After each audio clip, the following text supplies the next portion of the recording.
Hoy, día 20 de enero, continúan las labores de rescate e identificación de algunas víctimas del accidente ferroviario que se llevó por delante la vida de 41 personas.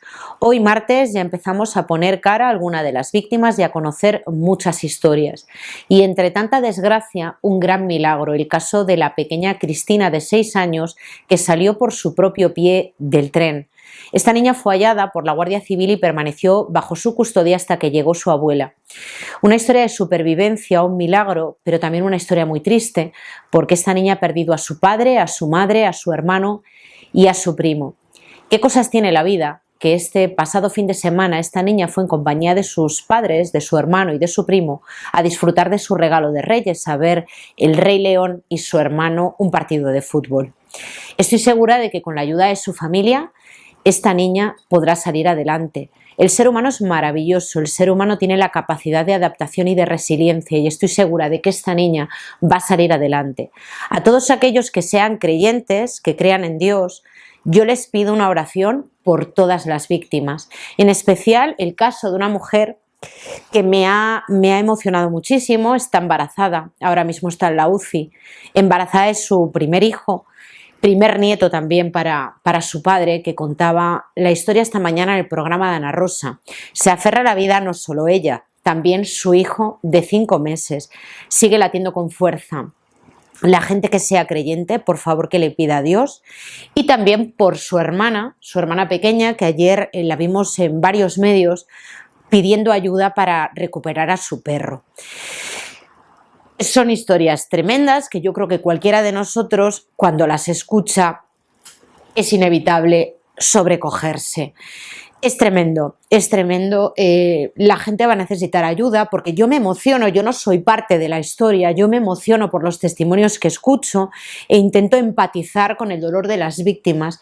Pero fíjense cómo son las cosas, que cuando escucho a la gente contar sus testimonios, la gente que ha estado dentro del tren lo cuenta con frialdad porque todavía están en estado de shock.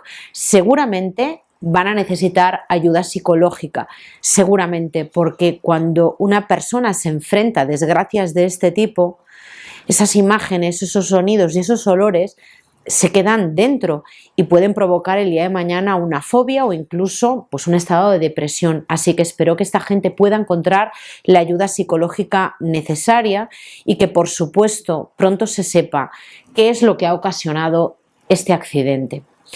Algo que quiero destacar es que a algunos medios de comunicación les ha llamado la atención el hecho de que Feijóo, de que Moreno Bonilla, Óscar Puente y el presidente del gobierno hayan podido estar juntos y que no se haya podido mostrar tensión de cara a los medios de comunicación. Señores, esto no debería de ser algo reseñable.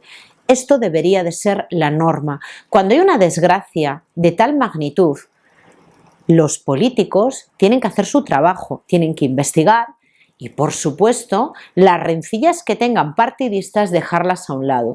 Hemos escuchado mucho en estas últimas horas que no hay que politizar esta historia, que no hay que politizar esta desgracia. Yo les voy a decir una cosa, estoy totalmente de acuerdo. No hay que politizar, no esta desgracia, ninguna desgracia. Porque estoy segura de que entre las víctimas había gente que votaba, gente que no votaba y sus familiares igual. No hay que politizar una desgracia, hay que buscar la explicación para saber qué es lo que pasó, buscar responsables y poner los medios para que no vuelva a ocurrir. ¿Saben por qué me llama la atención que justo este caso no se politice? Pues les voy a ser muy honesta.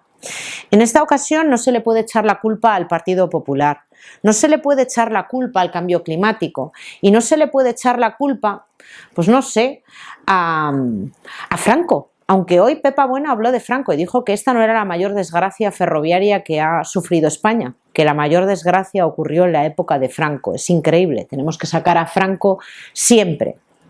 Pero fíjense cómo son las cosas, que ayer cuando salió el presidente del gobierno, cuando compareció el presidente del gobierno, yo me quedé anonadada, porque hizo especial hincapié en su despedida, en la necesidad de informarse a través de los cauces oficiales, volvió a hablar de bulos y de desinformación.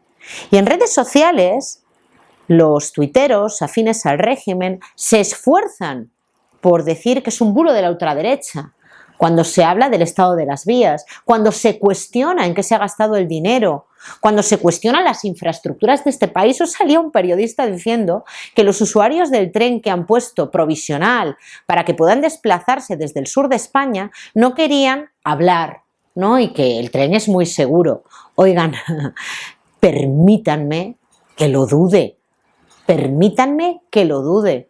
De hecho, una de las supervivientes ha contado, una de las que iba en el Lirio, que cuando empezó a sentir que algo iba mal es porque el tren se levantó por el aire. O sea, hubo un bache y a partir de ese momento el vagón empezó a zigzaguear hasta que se salió de la vía. Oigan, yo no soy experta, pero algo ha pasado en las vías, o en las vías o en las ruedas del tren, porque si el clima era bueno, la visibilidad era buena y la velocidad era adecuada a la vía, señores, blanco y en botella, algo ha tenido que pasar entre el tren y la vía.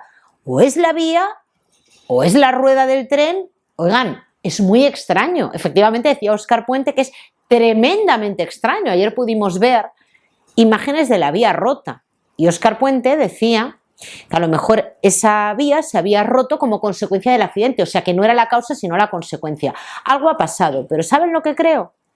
Lo que creo, después de ver los halagos de Óscar Puente a Moreno Bonilla, lo que creo es que la culpa no va a ser de nadie. Eso es lo que creo, que la culpa no va a ser de nadie, que la culpa, cada vez que hay un accidente aéreo, ferroviario, del tipo que sea y mueren muchas personas, incluso cuando ha habido un atentado, la culpa no es de nadie. Nunca es de nadie, nunca hay ningún tipo de responsabilidad penal ni política, la culpa no es de nadie. Todos son palabras de, bueno, es que esto no es competencia, es que esto es mi competencia, es que esto que pasó, caso fortuito, señores. La culpa no es de nadie y ya están preparando el terreno, porque fíjense cómo son las cosas, que con la desgracia que ha pasado, como decía Guadalupe Sánchez, no monitorean tanto las vías como monitorean las redes sociales. Este es el Grande Marlaska. Grande Marlaska en el programa de Pepa Bueno, en Telepedro, diciendo esta mañana lo siguiente. Por supuesto, las fuerzas y cuerpos de seguridad monitorizan constantemente todas las redes sociales y en momentos de crisis y emergencia como estas, con el fin, evidentemente, de poder contrarrestar los mismos porque tienen una incidencia absolutamente negativa en algo tan importante como es la seguridad de la sociedad y también la confianza hacia las instituciones. Por eso no está de más repetir y repetir a toda la ciudadanía y sobre todo a los afectados que se informen a través de los canales oficiales. Tenemos, como he dicho, oficinas especiales abiertas en las zonas más afectadas por la Guardia Civil 24/7, es decir, en todo momento, para recibir cualquier reclamación, petición de información, queja, etcétera. Igual que las delegaciones, en este caso la Delegación del Gobierno de Andalucía y las subdelegaciones de gobierno. Ahí es donde todos nos debemos de informar y en los canales también informativos oficiales. Bien, confianza en las instituciones, confianza en el gobierno quizás. Esta mañana en el programa de Ana Rosa salía una mujer diciendo que todavía no han identificado a un familiar que desgraciadamente sabe ya que ha fallecido. Y se ha enterado por televisión que de momento solo han entregado 5 resultados de esas autopsias. ¿Por qué se tiene que enterar por televisión? ¿Por qué este hombre que ayer buscaba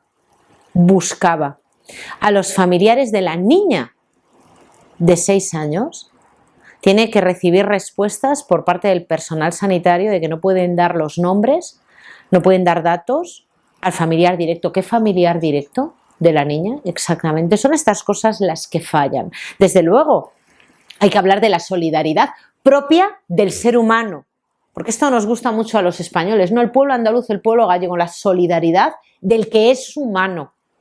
Pero luego, oigan, que el gobierno esté preocupado por el relato, en lugar de estar preocupado, pues no sé, de llamar, como decía el padre de esta joven embarazada, de llamar y de preocuparse por las víctimas, porque dentro del gobierno hay muchos asesores, consejeros. Llamar, oye, ¿qué tal estás? ¿Cómo te encuentras?